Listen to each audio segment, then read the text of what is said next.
first. Anyway, Bismillah wa salatu wa salamu ala Rasulillah wa ala alihi wa sahbihi ajma'in, thumma amma ba'd. فأعوذ بالله من الشيطان الرجيم. أم لم ينبأ بما في الصحف الأولى. Wasn't he informed of what was given in previous scriptures? And Allah Azza wa Jalla actually in this case says في صحف موسى وإبراهيم الذي وفى ألا تزر وازرة وزر أخرى وأن ليس للإنسان إلا ما سعى وأن سعيه سوف يرى. This talk inshallah is divided into several parts, and what I'm going to try to do is, again, like I did last evening for those of you that were there, try to make you repeat after myself so I know that you're keeping up. Okay, so the Quran does not explicitly talk about the pursuit of happiness. And it's interesting that the Quran, the highest thing it talks about is contentment. Contentment, just being at peace. That's the ultimate goal in Islam. It's not happiness, it's just two different things. Being at peace and being happy are two different things. Now, I want to talk to you a little bit about, some studies in psychology that are really interesting, and they really shed light on how we are to understand one of the statements in the Quran that this entire talk is about. And the statement comes from Surah An-Najm, وَأَن لَيْسَ لِلْإِنسَانِ إِلَّا مَا سَعَى. A human being will have nothing for his own benefit except whatever efforts he made. Now I want you to stay with me as best you can. The first and the lowest pursuit any of you will have, and I'm particularly picking on the young people in the audience. I know there are young at heart in the audience too, but this is for the young physically, okay? So those of you, you understand that I need you to understand that the lowest of all pursuits in your life is going to be happiness. The lowest of all of them. And let me demonstrate why that is. You don't feel like getting up and doing your homework on Saturday morning, so you sleep in until 12, and you are what? Happy. It doesn't take much to be happy. Some kid plays video games the entire night, and he's got a huge migraine, but since he beat the game, he's somehow happy. Somebody gets a call at work, listen, it's a snow day, you don't have to come in. Guess what? They are what? They're happy. In other words, happiness is easy. In small things, happiness is easy. Of course, happiness in relationships is very difficult. Making your parents happy or getting your parents to be happy with you is very hard. Making your wife happy, let's leave that one alone. Okay. Yeah. But anyway, for yourself, attaining happiness, it could be as simple as you watched a movie and you felt happy. Or you went to meet some friends and you felt happy. Or you went to your favorite restaurant and you felt happy. It doesn't take much. But you know what? It comes, and what happens to it? It goes. It goes away. You get bored again. You get frustrated again, and you want to be happy again, right? So you keep going after this drug of happiness, which keeps leaving you. It never stays with you. That's the lowest of all pursuits. So when people say, I just want to be happy, I don't understand what that means, because nobody's always happy. Allah gave us a huge score of emotions to experience in life, and they're all part of a healthy life. Happiness is just one of them. So if your pursuit is just happiness, let me tell you, you're in for a lot of disappointment. That's never going to happen.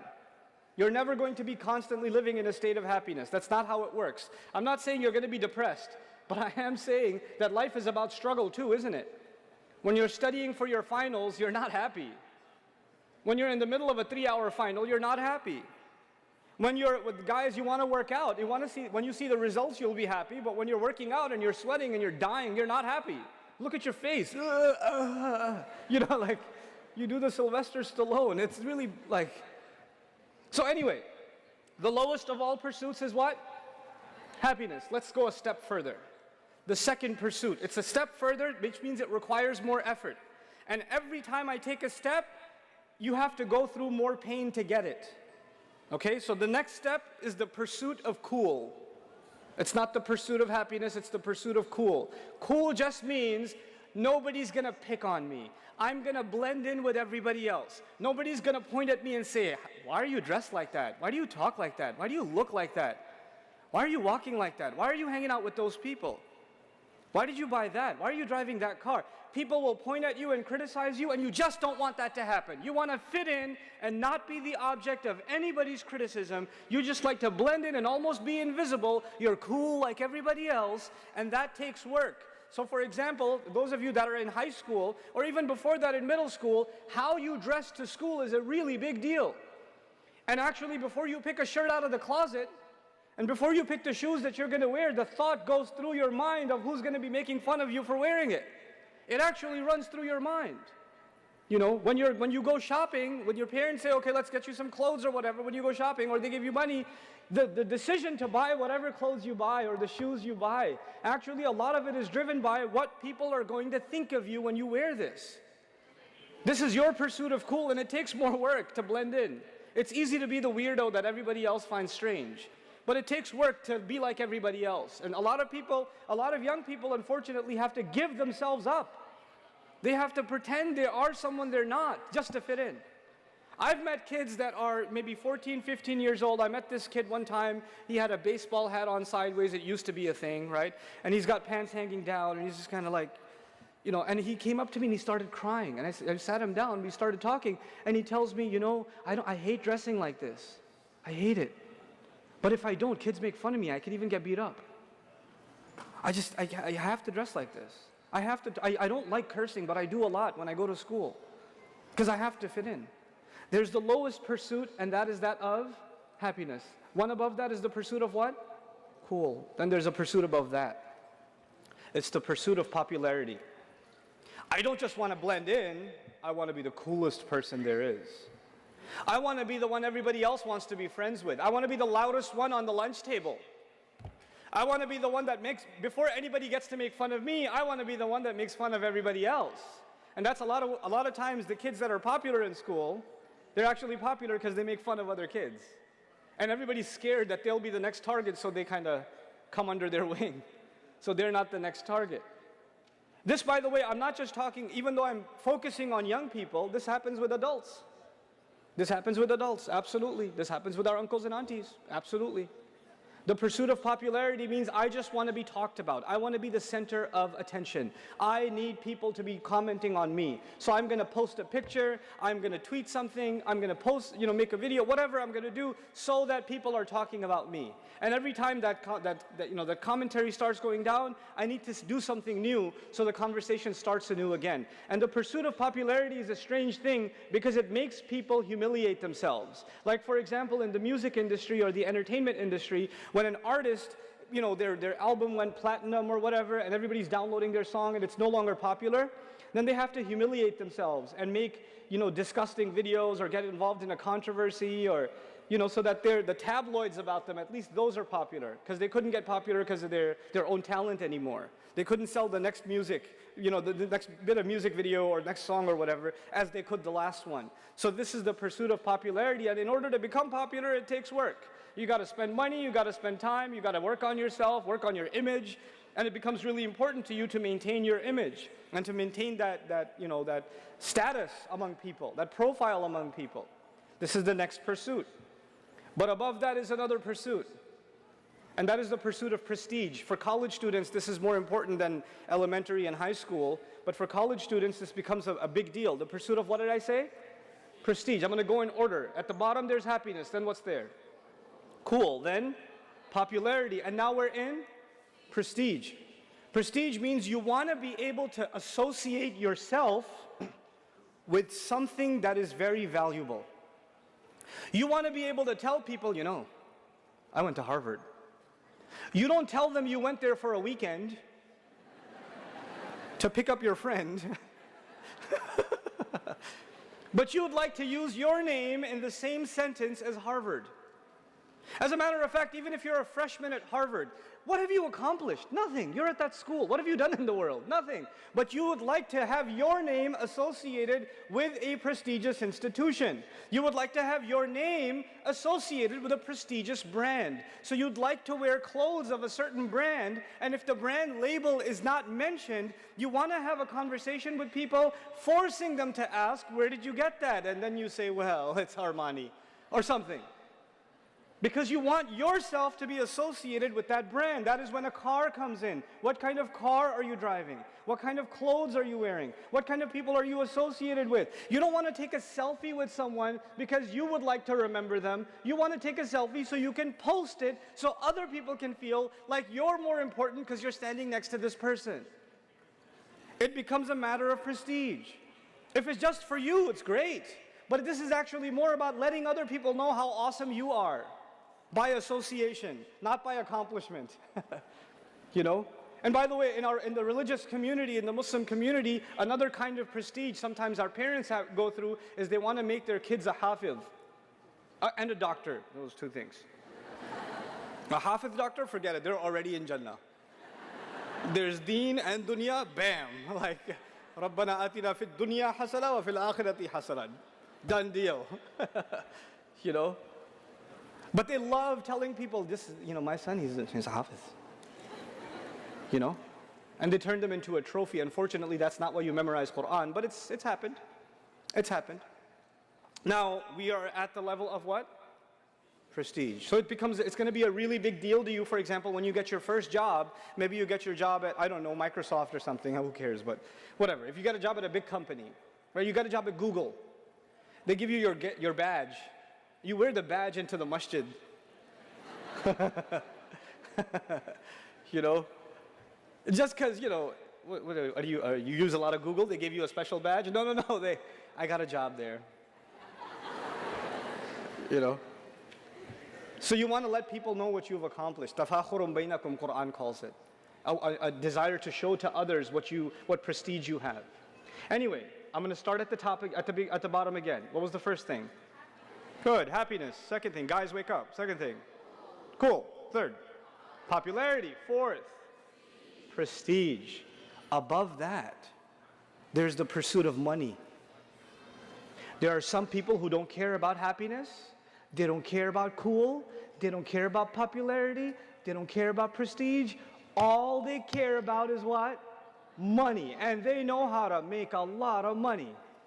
These are people that are wearing a dirty t-shirt and old ripped up jeans. They're driving an 88 Mazda Miata and they don't care because they're making $1 million a month. They're making 10 million a month. I met these people. I met people that are worth hundreds of millions of dollars a year, and you would not know the homeboy is that kind of money. Because his hair's all over the place, and he's just, you know, he's doing a thing. It's a look he's going for.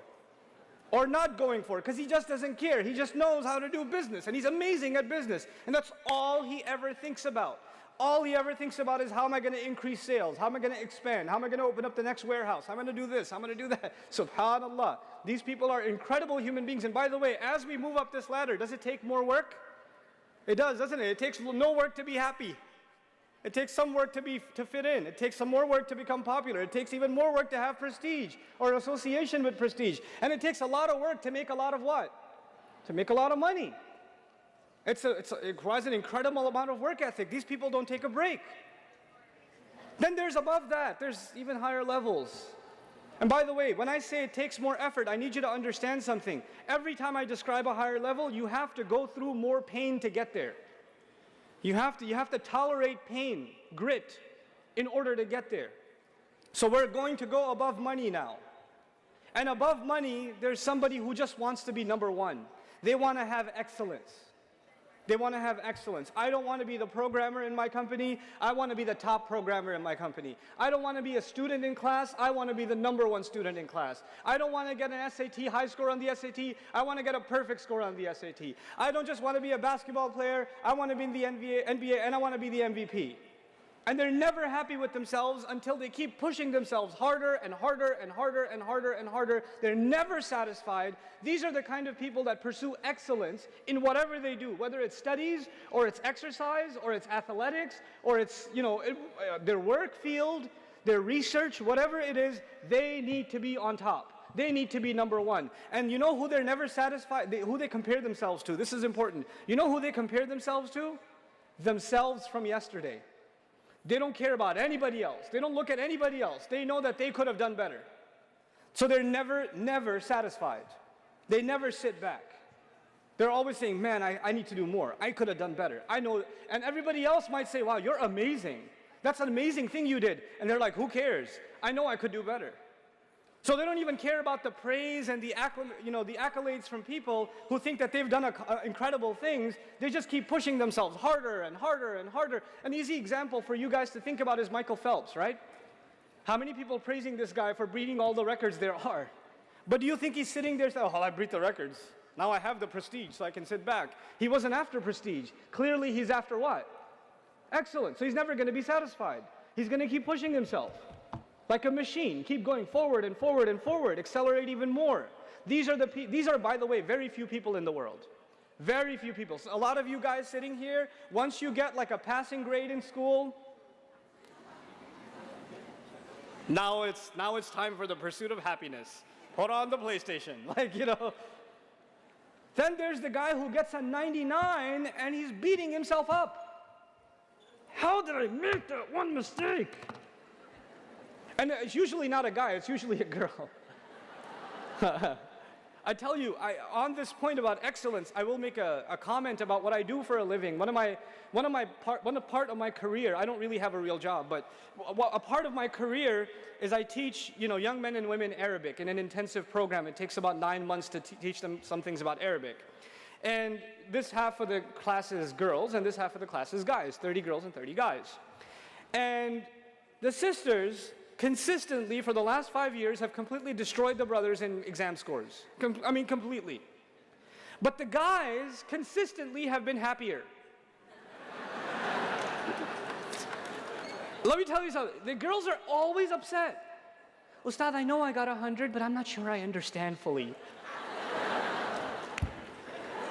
And this guy got a 25, and he goes, I get it, Ustad, I get it, I get it, I get it.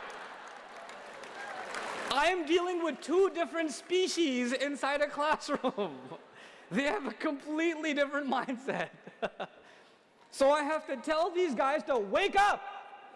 Stupid, you don't understand. Do some work. And I have to tell these ladies, calm down, you get it. Take it easy on yourself. I can never tell these guys to take it easy on themselves because they couldn't possibly be taking it any easier. It couldn't possibly happen. So we're up to what now? What are we up to? Okay, help me out. Let's start at the bottom again. Happiness. Cool. Popularity. Prestige. Okay. Money. Excellence. What could be above excellence? I don't know. There is something above excellence, and that is impact. Impact. I don't care what I get. I don't care if I make more money than everybody else. I don't care if I'm number one. That's not what I care about. I want to do something for others. I want to leave a legacy. I know that I have a limited time on this planet. And when I go, I want to leave my mark on this earth. I want to be able to say that I did something that made this a better place for other people. I want to be a person of impact on others, on other things and others, on the environment around me. You know, there are people, we're talking about non-Muslims right now. We're not talking about believers yet. There are people who get an MBA, top schools. They could be making six-figure salaries coming right out of school.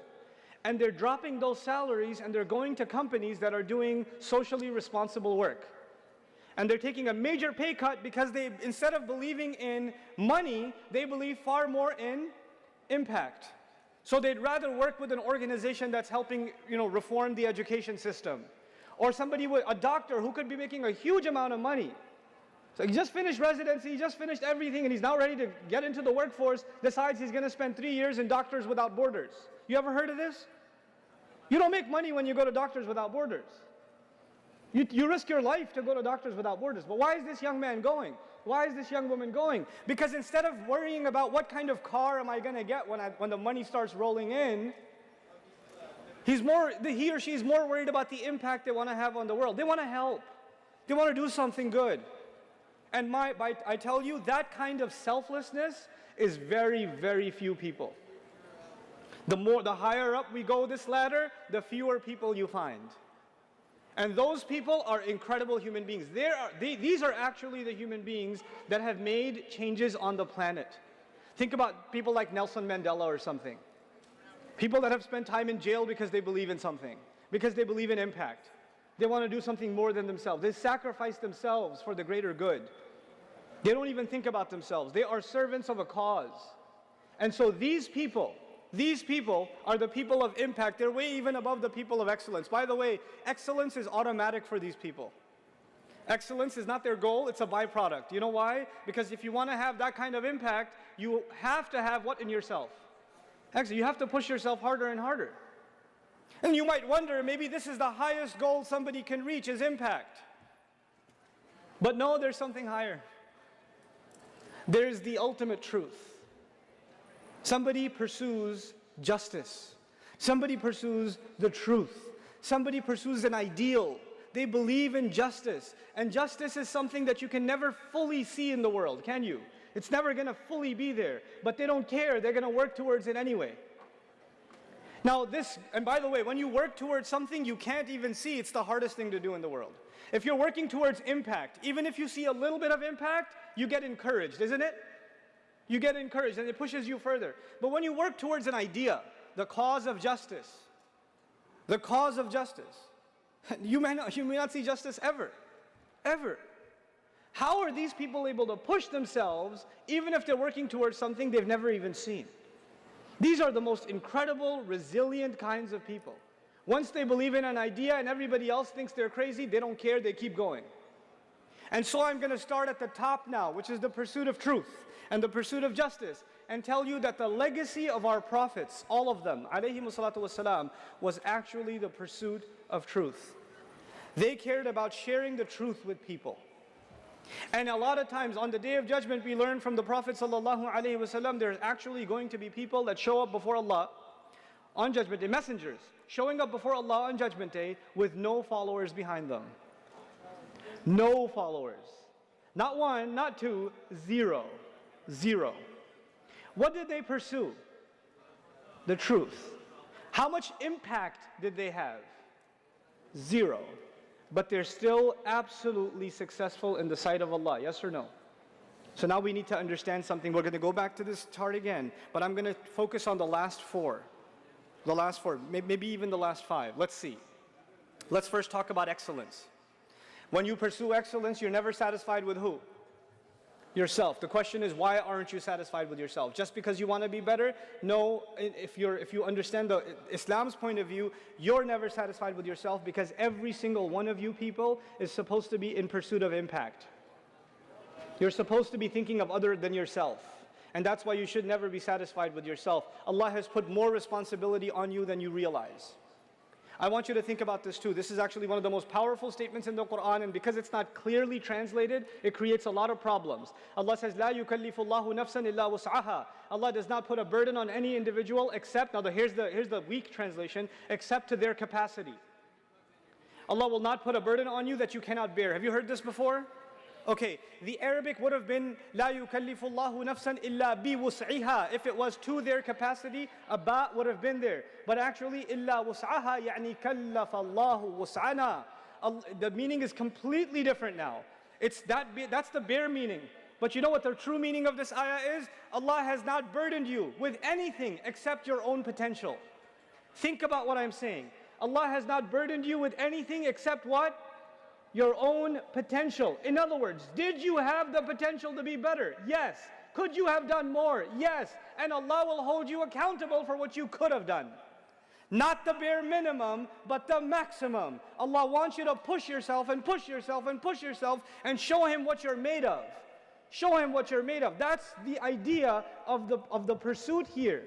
We're not interested in the pursuit of happiness. That is actually something Allah gives us as a side benefit. We're not interested in the pursuit of cool, because cool is lame. Everybody else is a loser and you want to be a loser like them. We're not interested in the pursuit of popular. You know why? Because everybody else who has no idea of the purpose in their life, if you're popular in their eyes, you're just the dumbest of them.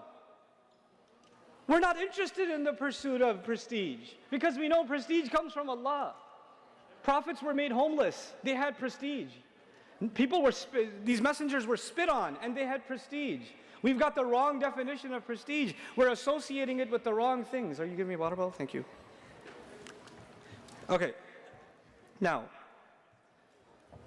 when it comes to the pursuit of excellence, you guys, Muslims, we cannot afford to be satisfied with mediocrity. We cannot afford it. You as a believer, as a Muslim, have to push yourself to better. Whatever you're doing. If you're memorizing, you could be memorizing better. If you're studying, you could be studying better. If you're working, you could be working better. If you're volunteering, you could be volunteering better. Push yourself to better. Push yourself, especially when you're young. Right now you have time. You don't have that much responsibility. But I have homework. Yes, that's not too much responsibility. Responsibility will come once you get married, once you have children. Right now you're free. Right now you have the freedom you will never ever have in your life. This is the time to push yourself, not sit back and play video games. This is not the time to sit there and watch movie after movie after movie.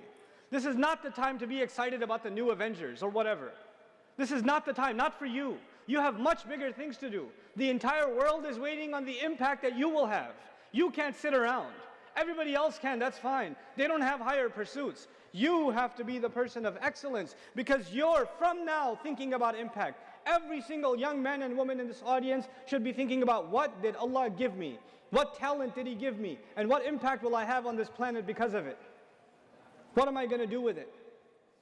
And as you think about that impact, then you realize what you're really working towards. You're working towards contentment, meeting with Allah. That is our ultimate truth. You want to be able to show Allah that you did everything in your potential. That's what you want to be able to do. You guys should have the best sleeping habits. You guys should have the best dietary habits. You guys should have the best exercise schedule. You guys should be the best in your prayers. You guys should be the best in your studies. You should be pushing yourself to excellence in everything you do in life. Everything you do in life should be at the top. You should not be eating junk food. You should not be the people that are just lounging around wasting time. Yes, you should have a good time, but even when you play hard. You play hard. People see you, other kids in school see you, other people in college see you and say, I want to be like him. Everything he does is awesome. Everything he does the best. That's what you people need to be. That's what this ummah needs. People of excellence. And then these people are going to have impact. And you know what? Our parents, unfortunately, because they were never taught this business, they were never taught this ladder. So you know what? Their highest ladder was prestige, maybe above prestige, money. That's where it ended. So the only concern they have for you is prestige and money. Get a job so you can have prestige, so we can say our son has a job. He's a doctor. He's a this. He's a that. And hopefully we can have a lot of money and we can show it off. That's it. That's where it ended for them. And that's what they talk to you about all the time. Where are you going to work? How are you going to make money? When are we going to buy a house? Isn't it? Everything ends at prestige and money. But there's so much more in life. What's above money? What was above money? Excellence. Who's going to push you to excellence? Who's going to think about impact? If you and I only think about money and prestige, and it dies there, how many young men and women have gone and become doctors in the Muslim community? And I love picking on doctors because they're so depressed in the Muslim community. They went and became doctors because their mama told them and daddy told them. I would not want to go to you if I have a problem. I would not. I would rather go to someone who became a physician because they love helping humanity. They care. They don't love the next payment coming in from the corrupt insurance company. They actually care about humanity. Those are the physicians I'd like to have a relationship with, or go to and take my children to, you know? People of impact. And now my final bit in this. Allah says, وَأَن لَيْسَ لِلْإِنسَانِ إِلَّا مَا سَعَى. Human beings will have nothing for themselves except the effort that they made, the pursuit that they had. Now let's start again. The pursuit of happiness, the pursuit of cool, the pursuit of popularity, the pursuit of prestige, the pursuit of money, the pursuit of excellence, the pursuit of impact, and the pursuit of truth. Yes? You know the most valuable thing to Allah? The most valuable thing to Allah of all of these is pursuit. Not money, not impact, not excellence, all of those things will come. What Allah wants to see from you is what? Pursuit. I told you there are prophets that show in front of Allah on Judgment Day how many followers? 0. So they had 0 impact, but Allah still gives them the highest ranks in Jannah. Why? Because Allah respects their pursuit, their effort, their grit. They were tough and they went through it. If you were to have a progress report for Nuh alayhi salam every year, let's see a growth chart in how many people became Muslim. Nuh alayhi salam, this year, you know, it's annual review. How many people become Muslim every year? 950 years. There's like, bloop. The chart isn't going like this. It's just this flat and maybe even goes down. Some people were coming close and they went away. There's no impact. There is no, progress on the ground. But you know what we respect about Nuh alayhi salam is his constant pursuit. We have to internalize this. You guys have to be a people of pursuit. We will have nothing in front of Allah if not our pursuits. Young people, listen to what I'm saying, please, carefully. Please think about this. What is your life going to mean? If your life is just one video game to the next, if your life is just one episode to the next of a show, what are you pursuing? Who cares if you got trophies on that video game or you got 100% synchronization in Assassin's Creed? Who cares? Who cares? What is that an account? What did that change for the world? Who cares how many push-ups you can do? Who cares? You have to think more than that. You have to think higher than that. And when you start doing that, I will tell you one thing Allah will give you. Allah will give you happiness. When you really have pursuit, then your life means something. And when your life means something, it makes you happy. When you don't have pursuit, then you never find meaning in your life. And that's why you're never happy. Doesn't matter how much music you listen to, or how much hanging out you do, or how much partying you do, you're just never happy. You're never satisfied. You're always bored. You're always just, not happy with yourself, etc. It is this pursuit that you have to internalize. You young people have to be people of incredible pursuit. Allah says, وَأَنَّ سَعْيَهُ سَوْفَ يُرَى. I love this ayah. And I'm ending with this ayah. And that his effort, his pursuit will soon be seen. His effort will soon be what? Seen. Let me tell you something. When you show somebody your resume, I graduated from this school. I've worked here and here and here. I did this and this and this project. What do you put on your resume? The results or the pursuit? You don't put the pursuit, you put the results. The result was you graduated. You don't put, I worked really hard for the final semester and I was like dying to do this exam. And you don't put that on your resume. You just put, I graduated. Yes or no? I did this project, and this project. You don't put on your resume how much effort you made to finish that project, isn't it? And by the way, sometimes you put a lot of effort in and you don't pass. Does that happen? You put an incredible amount of effort into a project and it fails. Or you don't get the grade that you deserved or you wanted. You just didn't see the results. Human beings, we judge each other based on what? Results. I don't care how much effort you made, you didn't get the results. You're fired. I don't care how much effort you made, you didn't pass the test, you're not graduating. You understand? But Allah on Judgment Day is not looking at your report card based on results. Allah is looking at your report card based on what? Effort. Allah says, and his effort, his pursuit is that which will be shown, or which will be seen. That is remarkable because no other human being on the face of this earth can see my effort. I cannot see your effort and you cannot see mine. Only Allah sees effort. All we see is impact. All we see are results. We are people of results. Allah is a judge of effort. Subhanallah. What an incredible master. Nobody will appreciate your efforts except Allah. So never underestimate your efforts because other people underestimate them. People didn't appreciate the kind of work you put in and you figure, well, I guess it wasn't worth it. It was to Allah. It was to Allah. It was worth it to Allah. So that part of my talk was specifically for the sisters. Because they do a lot of effort and they feel like it's not going anywhere. Not the guys, because guys don't do any effort. And they feel like, I did a lot, I tried so hard. You guys just have to stop lying to yourself. You have to telling yourself you're doing enough. You have to stop being lazy. Shaitan is destroying you guys. He's destroying you. You're so lazy. Stop being lazy. Stop rationalizing to yourself. Get up and do work. Do more. If you can't find a job, keep going. Keep applying. Keep talking. Keep networking. Don't stop and say, I tried everything, it didn't happen. No, you didn't try everything. Keep pushing. This is what you have to learn to do. Learn from your sisters, man. They're just, hold on, I'm coming after you, hold on. You're not going to be happy after a little while. Your problem? Forget the pursuit of happiness. Your problem is that you're actually always uncertain about yourself. You're always thinking, I'm not good enough, or it didn't count. Stop it! And you have to take it easier on yourself. Not talking to you. You don't need to take it easier on yourself. You take easy enough on yourself already, mashallah. You, on the other hand, need to chill out.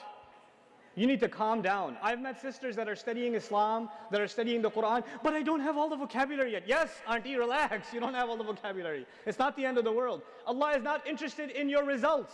He is interested in what? Your effort, your effort, your effort. Stop worrying about your results. You worry too much about your results. You worry too much about what you don't already know, what you haven't already accomplished. Stop thinking about accomplishment and start thinking about, sincere, genuine, best possible effort. And then let me tell you, the results from Allah will come, and they will come pouring, but they will come on His schedule, not yours. Two people will make exactly the same amount of effort, and somebody will see the fruit of their labor right away, and somebody else will wait for years before they see anything. And that is in the hands of Allah. And you don't get to say, well, he got so much results, I didn't get any results, we made the same amount of effort, this isn't fair. No, it is entirely fair, because that calendar belongs to Allah, and all Allah wanted to see from you was your effort. He didn't have to make much effort. This is how Allah will judge. It's all about the quality, not about the quantity. People can only judge quantity. Allah will judge quality. Think about the quality of work you're doing, the quality of life you're living, the quality of the day you had. What time did you wake up for Fajr this morning? What kind of breakfast did you eat? Who did you talk to? How did you spend your time? What did you do? What was the quality of your day? Fix that, and inshallah ta'ala, this ummah has a bright future. Because once you start thinking about the ultimate truth and you start thinking about impact, there are going to be ideas that come out of this room. There's going to be creativity that comes out of this room. There are going to be projects that come out of this room that are going to change the world over. They will impact the world like it's never been impacted before. That is what the Muslim youth is capable of. That is what the young believer is capable of when they have the right pursuit. May Allah Azza wa Jal make these people, these young people, the heroes of this ummah, the people of pursuit, that next generations come back and say, man, we want to beat them. They're the gold standard. Barakallahu li wa lakum. Wassalamu alaikum wa rahmatullahi wa barakatuh.